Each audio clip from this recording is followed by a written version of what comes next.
त्वमेव त्वमेव विद्यां द्रविणं त्वमेव सर्वं मम देव देव। ओं नमो भगवते वासुदेवाय श्री परमात्माय नमः श्री गणेशाय नमः। श्रीमद्भागवत महापुराण नवम स्कंद तृतीयोध्याय स्वजाति वंशानुचरित तृतीय अध्याय वर्णित श्री शुकवाच एवे शुण सावधाने मनुर वंशानुविधाने स्वजाति नामे मनुसूत शुण तार चरित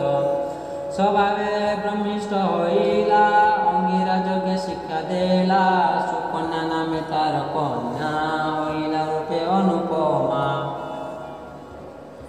से कन्या पितार संगते आनंदे पशिला बनस्ते कुमारी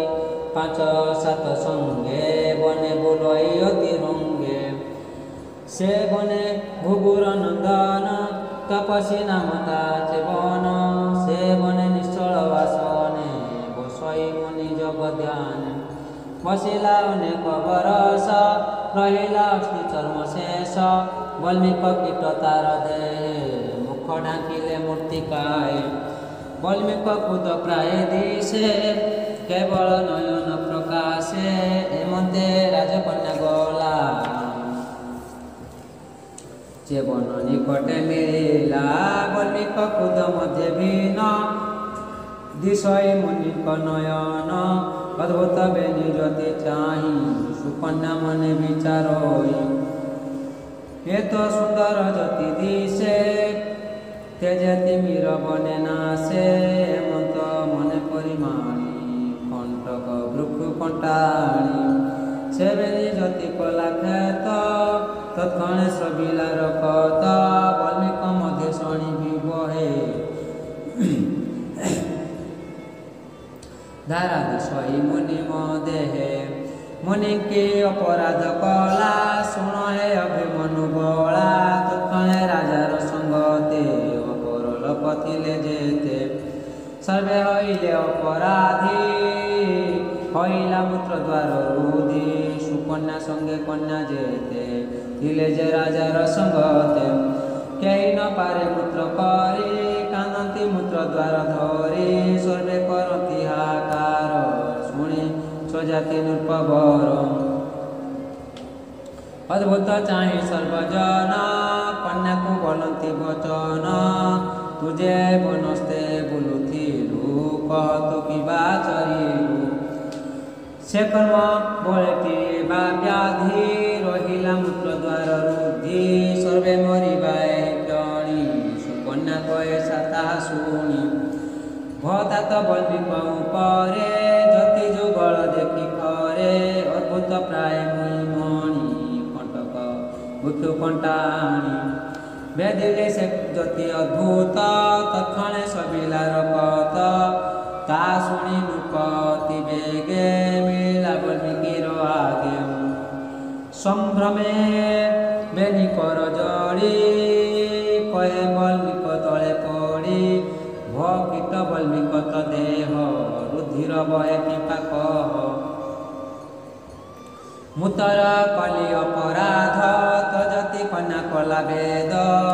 से कन्या स्वभावे चंचल सर्वे पाइलु तार फल निरोध हेला मूत्र द्वार रख शरण गली तर हेमंत राजा वाक्य शुणी जेवन कहे दुख बाणी भूप भृगुर कुमार चेवन ऋषि नाम तार मुए अरण्य तप करी चितई प्रभु नरहरि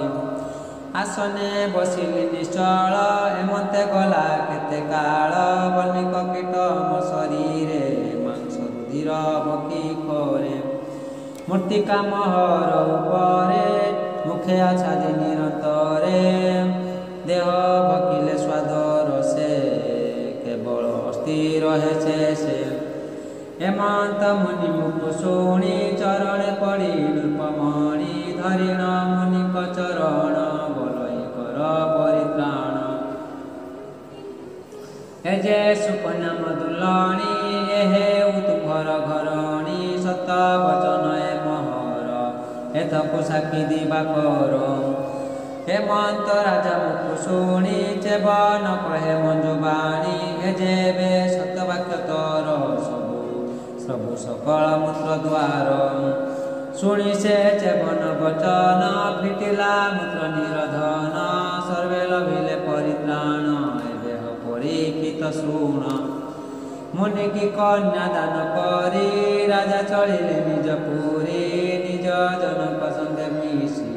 चेबन महिमा प्रकाशी सुकन्या चेबन समीपे घटोई मन अनुरूपे नित्य कल्पित भिक्षाणी जेमिले शाक कंद पाणी हेमंते शुण नृपवर विधाता विधि बलियार हेमंते केते दिन गला सुकन्या रज प्रकाशिला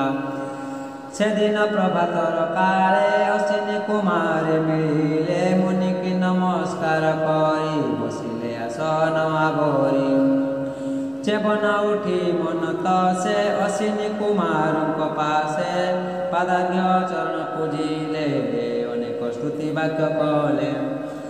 बोलती विश्वास कराई देवक वैद्य तुम्बे दुई जे तुम नाम उच्चारती रघव प्रबंधु से तरंती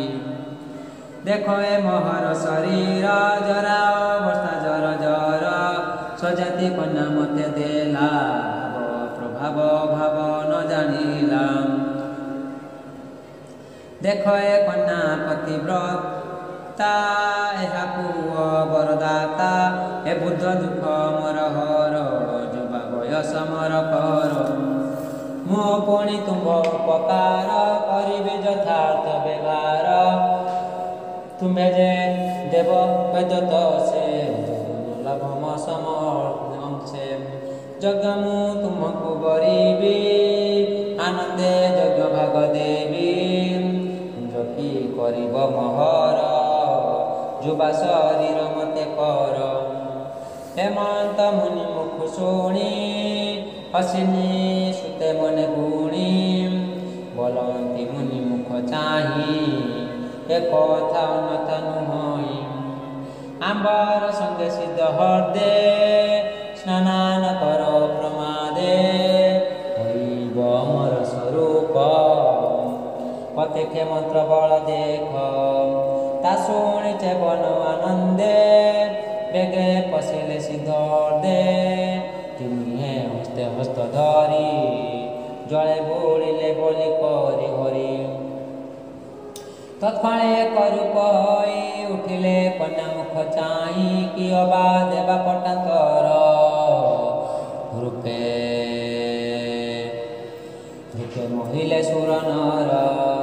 से कन्या तारे तीरे चाहिथिला निज समीकी न चिन्हिला विकल हरि छन छन अनाई तांक बदन कर जो बल मुंडे देई बोलई कर त्राही त्राही मुझे सतपति प्रता निकट दियो मोर भर्ता अश्विनी सुते ता शुणी समीकी देले तार आणी मुनि के नमस्कार हई स्वर्गे चलिले बेनी भाई सुनह परीक्षित एबे सज्जाति जगर आरंभे सेवन आश्रम मिले नयने अद्भुत देखिले निज कन्यार पासे बसी अच्छी पुरुषे तेज राशि सुकन्या आसी पिता पादे स्वभावे न मिलानंदे ताहाको कल्याण न करी कन्या को बोले कप भरी अद्भुत कर्मे तोहर अत्यंत वृद्धतर बर तार चरण सेवा छाड़ी जुबा पुरुष मन बढ़ी केमंते बलिला तमती संसारे हईलु असती कुल दूषण कर्म कलु बुद्ध स्वामी को पेखिलु जार पुरुष कलु मती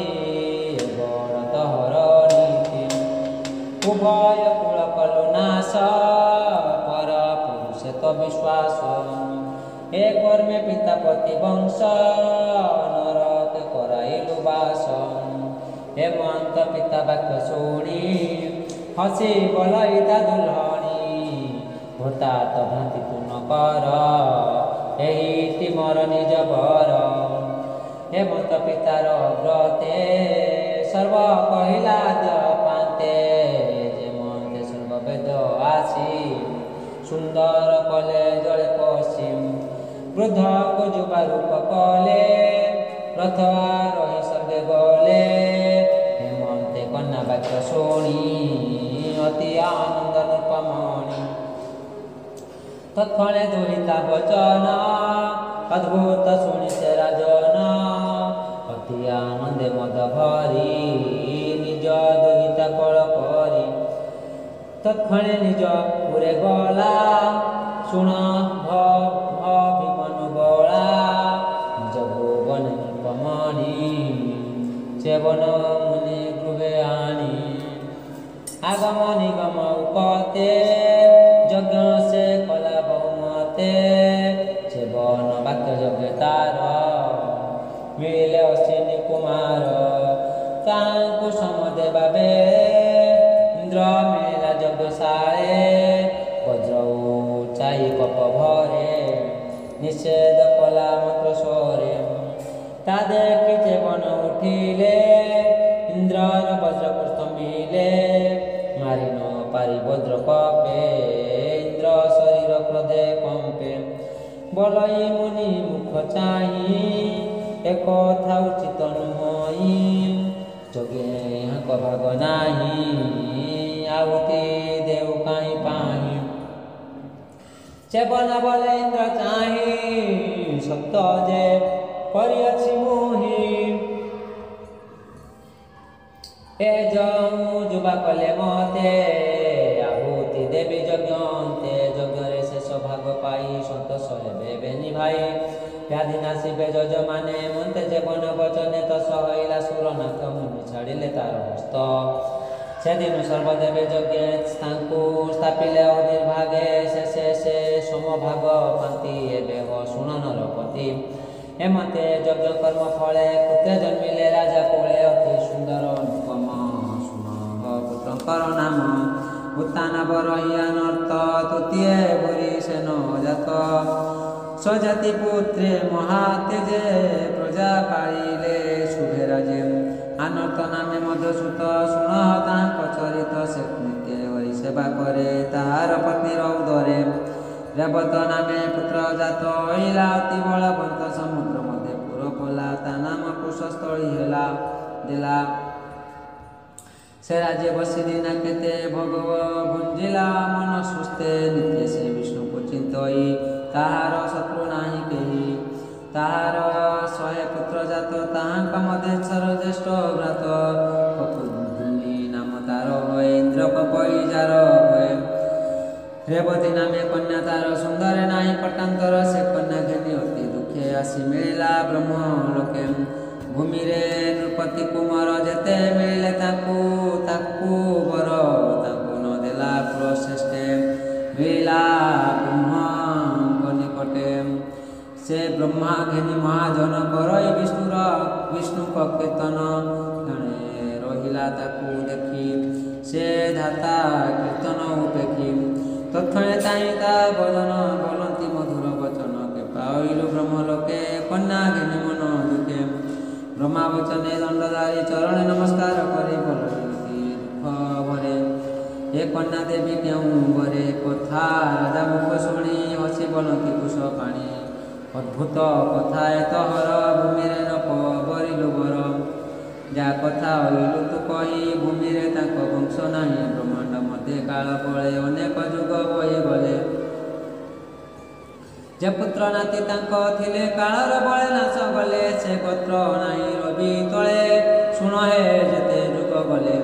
प्रचंड काल लीला बळे विष्णु वीर बिहरे रवि तळे सपता विंश चतुर्जुग भूमि रे काल कला भोग अधिक 3 जुग गला कଳି आगम आसी हेला द्वापर जुग अवसान एबे तू शुण मो वचन महाराजे निवारण अर्थे विष्णु जन्मिले जगते देवकी गर्भे देव बही नील धवल रूप होय अनंत बलभद्र रूपे जन्म लभिले महाकल्पे कन्या रत्न तांकु देखी ସାଗରୁତର ହେମନ୍ତ ବ୍ରହ୍ମା ମୁଖ ଶୁଣି ଆନନ୍ଦ ମନେ ନୃପମଣି ତତ୍କ୍ଷଣେ ନିଜ ପୁରେ ଗଲା ଶୁଣ ଗୋବିନ୍ଦର ଲୀଳା ତାହାର ଯେତେ ଭ୍ରାତା ଥିଲେ ଯକ୍ଷଙ୍କ ଭয়ে ପ୍ରକା ପଳାଇଲେ ସେ କନ୍ୟା ବଳ ଦେବେ ଦେଇ ଆନନ୍ଦେ କୃତକୃତ ହୋଇ ତପ କରଣେ ଶୁଦ୍ଧ ମନେ ମିଳିଲା ବଦରିକା ସମେ ବୋଲଇ ବିପ୍ର ଜଗନ୍ନାଥ ନବମ ସ୍କନ୍ଧେ ଭାଗବତ ସୁଜନାଣେ ମତି କର ତରି ଭବ ସଂସାର ସାଗର ଅନ୍ତେ ପାଇବ ଚକ୍ରଧର ଏଣେ ବିଶ୍ୱାସ ମନେ କର ଇତି ଶ୍ରୀମଦ୍ଭଗବଦ୍ଗୀତା ସଙ୍ଗୀତାମ୍ ନବମ ସ୍କନ୍ଧେ ସଜ୍ଜାତି ବଂଶାନୁଚରିତେ ତୃତୀୟ ଅଧ୍ୟାୟ ভীমশাপেরণ ভঙ্গম নেরপি মতি ভ্রম যদি সুধম সুধম্বাম দর্শন বিদ্যতে তদীয়ম বস্তু গোবিন্দ তুভ্যমেব সমর্পয়ে তেন তদিন কমলরতিম সুষ্টিম ওম পূর্ণমিদম পূর্ণাৎ পূর্ণমুদচ্যতে পূর্ণস্য পূর্ণমাদায় পূর্ণমেবাবশিষ্যতে